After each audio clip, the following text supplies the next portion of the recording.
Our first blues shuffle loop, number 1, is on page 17. And this is a 12 measure pattern, what we call the 12 bar blues. Now this is using the same chords as I just showed you.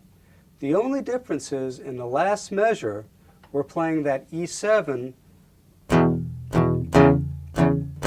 holding on a half note on the actual 5th fret.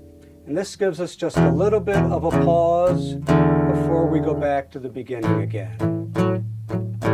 Now there are a lot of different types of 12 bar blues, and the one that we're using now keeps the 1 chord, which is the A, on the first 4 measures before moving back to the 4 chord, the D7, on 5 and 6, and back to the A7 on 7 and 8.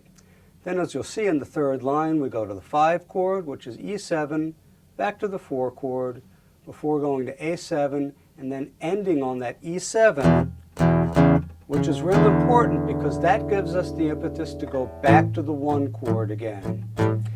Now 12 bar blues are patterns that you can use for a lot of different things. They're fun for improvising. They're great for songwriting because the blues pattern uses a line that repeats and then adds a second line, what we call an AAB pattern.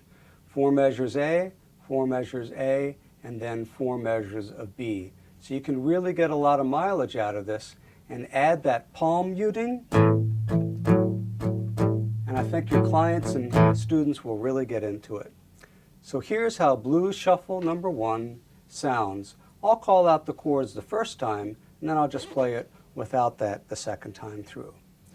2 and 3 and 4, A7,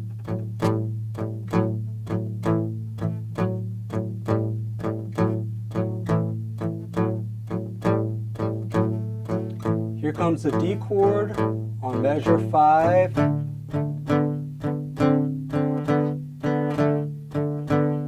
Back to the A7.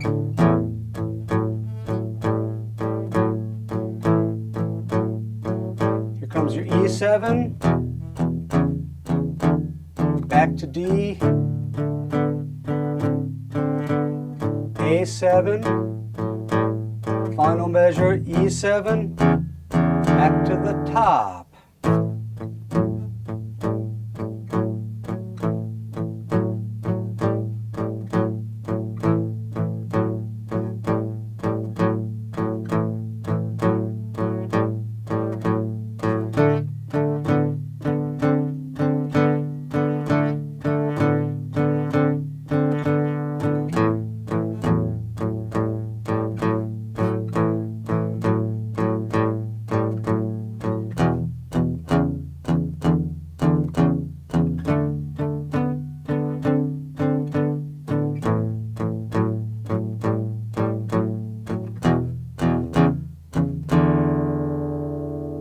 Now blues is also great for improvisation.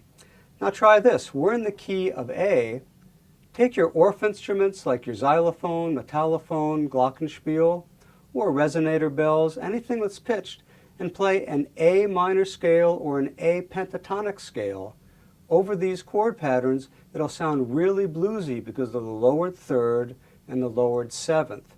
So here's a way that you can accompaniment your students playing something really cool.